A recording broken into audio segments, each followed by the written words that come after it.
And hello and welcome to Indiana Arts Desk. I'm Marcus Jackman. Joining us in studio this week, Murali Coryell, blues, soul, R&B, singer-songwriter. And as you know, as soon as you enter the name in the search engine of your choice, you might find out fairly immediately that he's the son of Larry Coryell, famed jazz guitarist. Murali, thank you very much for being here. Marcus, it's my pleasure. I'm so glad to be here at IPR. Wonderful.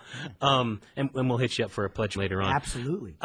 Now, you've said in interviews that I've read that your dad didn't pressure you into jazz, or did he? Was there musical pressure in the household? I mean, it's such a strong background. Really, it was my father's urging. I mean, he saw that I wasn't really at 15, 16, 17 years old. I could not play jazz. I just wasn't a good jazz player. I just didn't have it, Mm-hmm. And he told me so. He said, you have to. He says, you're gonna have to get this jazz stuff together and then come back and play with me.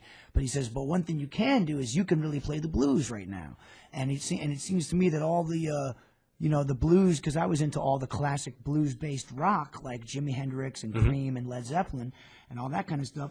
And then my dad noticed that and he said, well, you know what? Why don't you, if you want to hear where this is coming from, go get B.B. King live at the Regal, the classic live recording, and that was the pure, unadulterated feeling when I heard the way he sang and the way he played guitar. So it was just the blues. It just spoke to me. It was the sound of the emotion in the voice and in the guitar. And then I went on to discover artists like Al Green. So, once I, kind of those two cornerstones, along with Marvin Gaye and Jimi Hendrix, I just really said, I want to do stuff like this.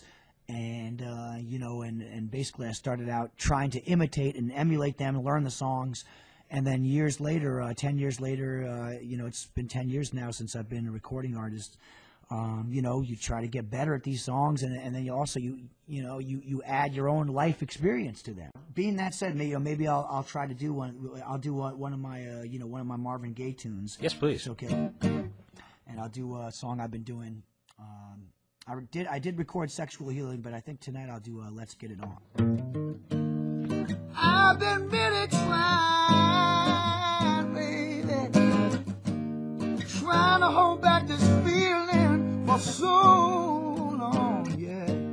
And if you feel like I feel, baby, come on, ooh, come on, ooh, let's get it on, ooh, baby, let's get it on, let's love, baby, let's get it on, sugar, let's get it on.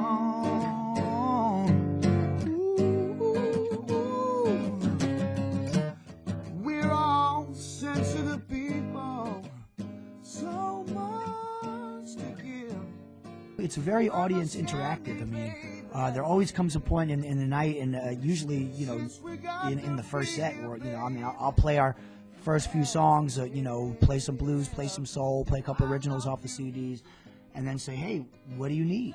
Just put it out there to the audience, and we just start, people start yelling things out, Marvin Gaye, James Brown, blues, whatever it might be, Led Zeppelin, whatever it might be, and we will, we guarantee you, it's like, whatever you need to get your groove on, we've got it. We'll have, if you find yourself in a blues club, if you've made it that far, then you will definitely, we have your song to help you get your groove on.